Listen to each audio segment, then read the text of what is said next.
Hey, shalom, shalom, shalom lakam, which is peace unto you all. Hayawam tawab la atham. Za yakam yawam or Hagadol, Charlotte, which is good evening, good day. This is your brother Yawam from the GMS camp in Charlotte. Nachamatam kaya. Hamalakath Hashemayim Kwa Rab, repent ye for the kingdom of heaven is at hand. Call Layim La La Abanaw Yahweh Bahasham Yahweh Shai. Bahasham Racha Hakodash Wamashana Laza Konim Yahweh. Wamalakim Shar Racha Gadol, which is all praises to our Father Yahweh, which means he exists.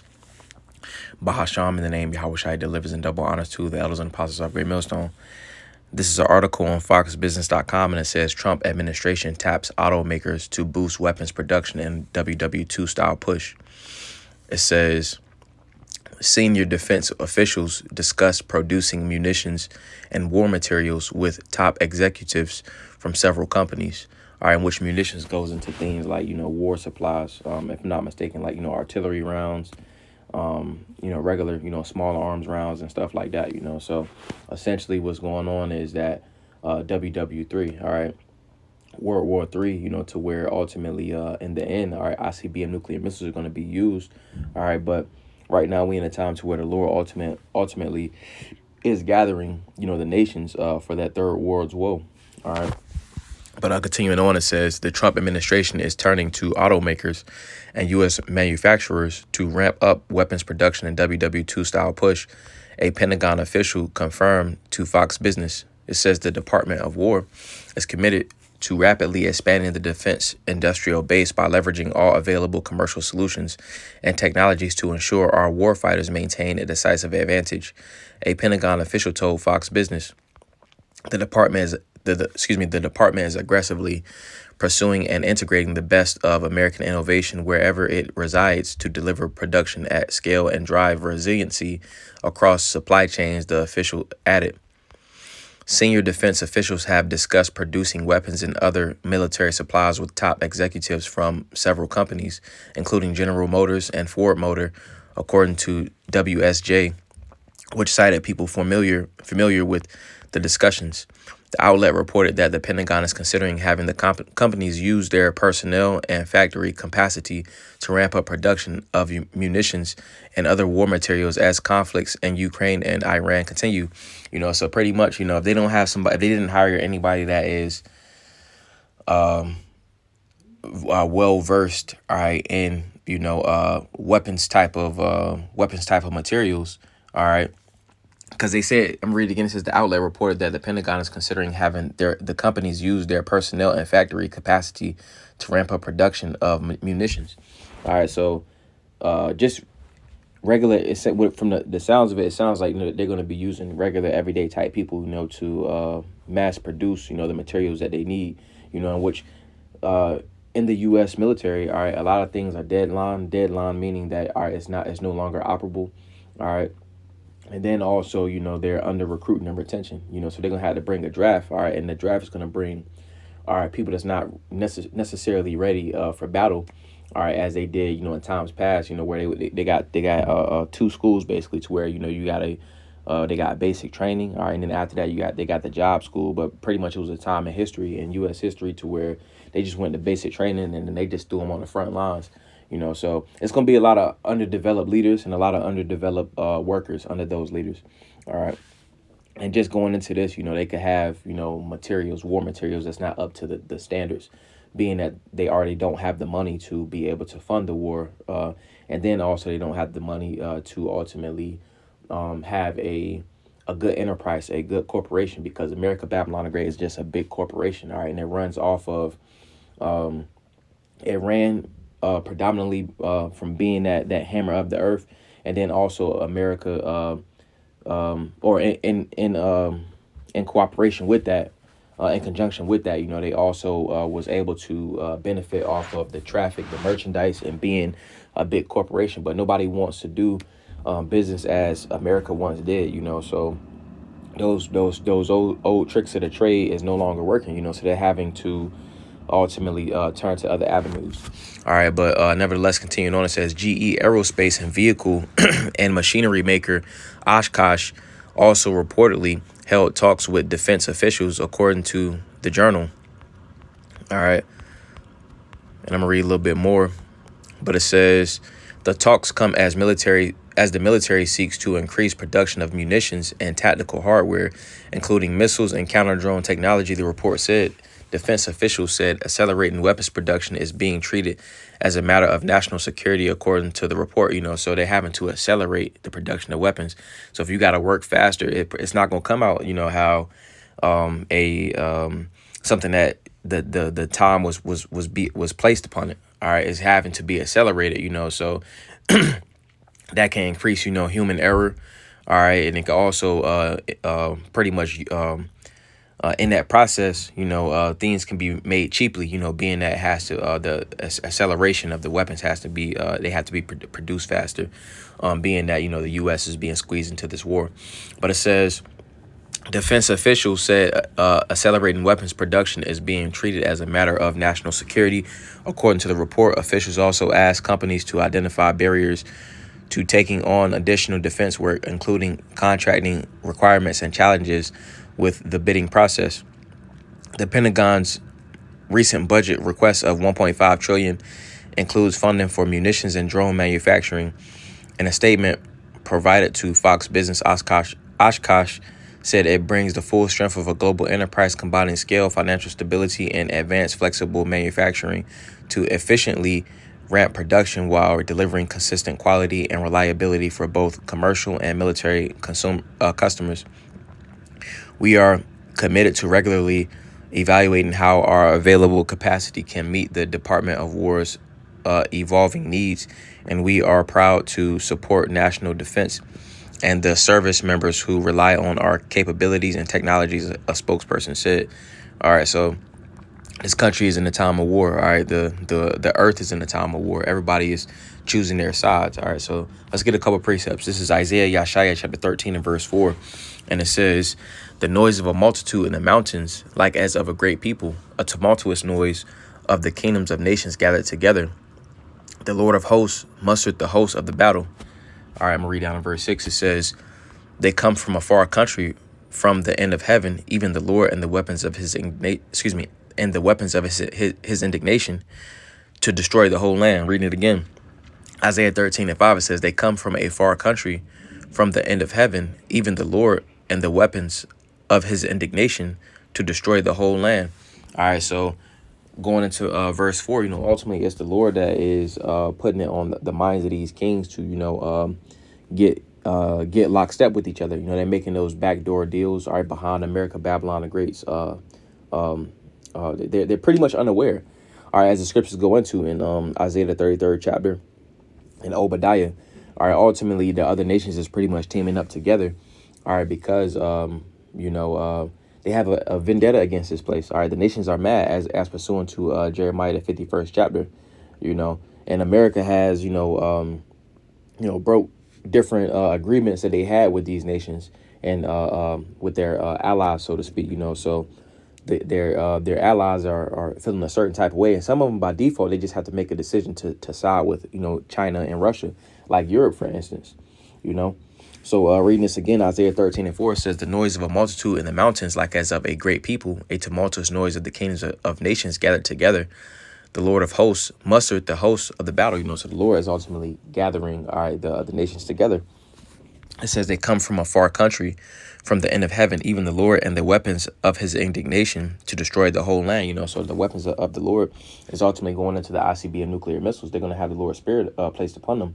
All right, 200 million nuclear warheads, But let's also get this. Let's get Isaiah Yeshaya chapter 33, and we'll get verse 1. It says, subtitle in the BLB, the judgment of the Most High. It says, woe to thee that spoilest, and thou wast not spoiled. All right, talking about America, Babylon the Great, from how they ultimately make these deals. All right, but then in they mind, they have spoiling. They'll say, all right, in Afghanistan, it's weapons of mass destruction. All right, but ultimately they want to spoil the lands of the inhabitants of that land. All right, to ultimately get some type of resource. All right, but it says, woe to thee that spoilest, and thou wast not spoiled, and dealest treacherously, and they dealt treacherously, and they dealt not treacherously with thee. All right, and again, America will make these different agreements. All right, but then on the same hand, on the opposite side, they ain't pulling their end of the bargain. You know, they pretty much, you know, lying in, you know, different agreements, different peace treaties, and so on and so forth with people that they ultimately have diplomacy with. You know, they ultimately taking things upon themselves. They're ultimately again, you know, looking out after themselves. All right, and that's why the other nations don't want to have anything to do with America. All right, but it says when thou shalt cease to spoil, thou shalt be spoiled. And when thou shalt make an end to deal treacherously, they shall deal treacherously with thee. And that's essentially, you know, what's happening. You know, the other nations, you know, they're tired of America, Babylon, the great shit, you know, so they ultimately taking matters into their own hands and making different agreements, you know, with like countries like Russia, China, you know, North Korea. All right, this is Obadiah chapter 1, and we'll get verse 7. And it says, all the men of thy confederacy have brought thee even to the border. The men that were at peace with thee have deceived thee and prevailed against thee. They that eat thy bread have laid a wound under thee. There is none understanding in him. You know, let's get this in the NLT. And it says, all your allies will turn against you. They will help to chase you from your land. They will promise you peace while plotting to deceive and destroy you. Your trusted friends will set traps for you and you won't even know about it. And that's essentially America, Babylon the Great. You know, ultimately, they played the part of the hammer. All right, America, Babylon the Great was that hammer. All right, mentioned in the scriptures. All right, but ultimately, you know, from that devastation, when you go into the definition of a hammer, it's a devastator. You know, it goes into devastation. All right, but they play the devastator. All right, and the devastator ultimately spoils. All right, and how America, Babylon the Great has ultimately got a lot of the riches that it has received. All right, is from that traffic, from that merchandise, and in that business. Ultimately, it's been a lot of treaties, agreements, and things that America has said that they were going to do, but they didn't really, you know, hold their end, you know. So let's get Jeremiah chapter 50, and we'll get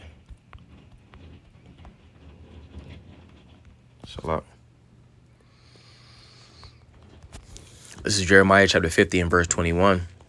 And it says, go up against the land of Marathayam, even against it, and against the inhabitants of Pakwawad, waste and utterly destroy after them, saith the Lord, and do according to all that I have commanded thee. All right, so Marathayam, that goes into double rebellion. All right, so America has, you know, sins that, you know, reach to the skies. You know, the Lord is ultimately, the Lord has his eyes on America, Babylon the Great. You know, this place is known as double rebellion. All right, and it's also spiritual. It says another name for Babylon. It's also spiritual, that it's double rebellion. It's the same word for bitterness. You know, so for that double rebellion, all right, well, America's going to receive a double bitterness. All right, the ICBM nuclear missiles, and then the plagues is ultimately happening as we speak. All right. So I'm gonna get one more, and that'll be it. Let me see.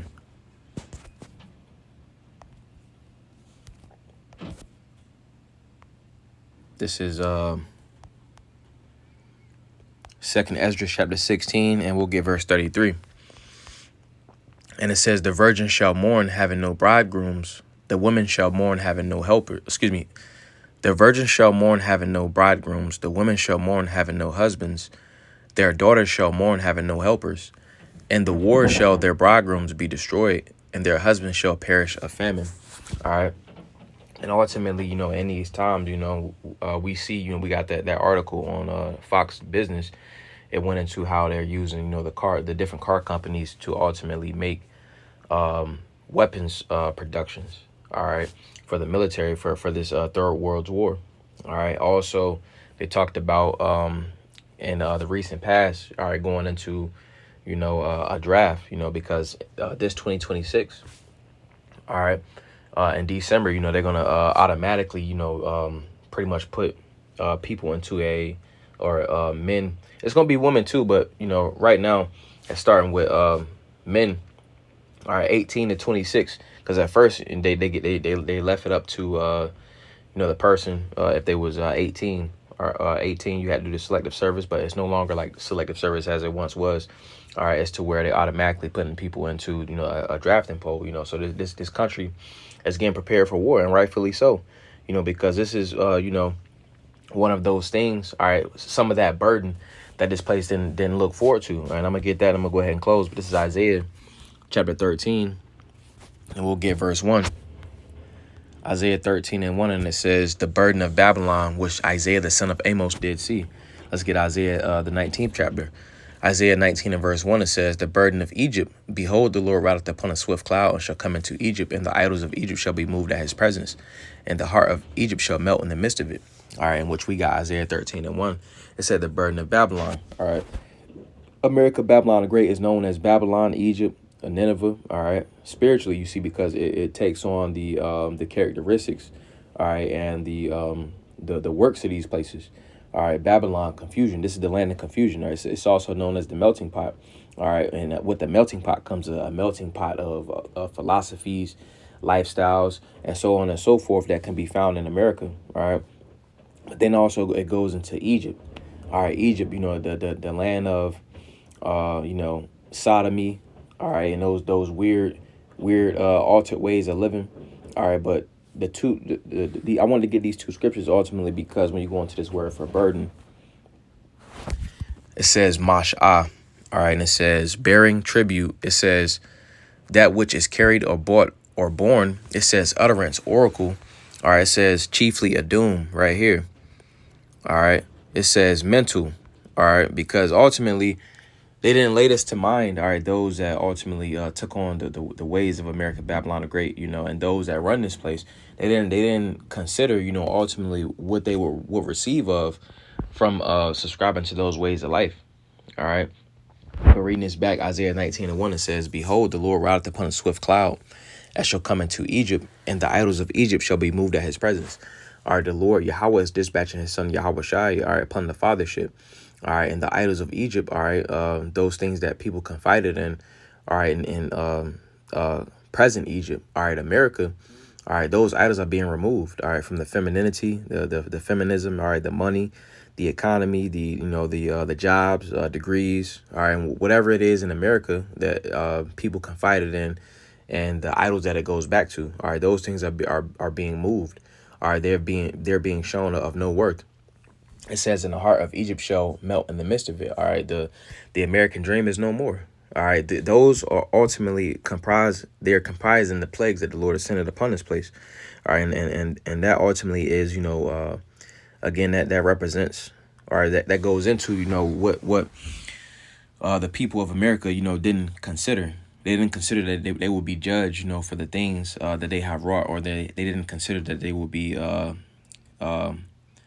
judge, for their conversation, for how they carried themselves, 2/3 and the heathen, so just wanted to go into that, you see, because we are in the time of war, and we're also chiefly, we're going into prophecy, we're in the time of prophecy. Prophecy is jumping off the pages, all right, and ultimately it is manifest, and everybody's feeling it, so I don't want to Zabanaya Apollo is with us, a beautiful edification to the spirit. Water to Zah, Tham Yeshua Wam Tawab.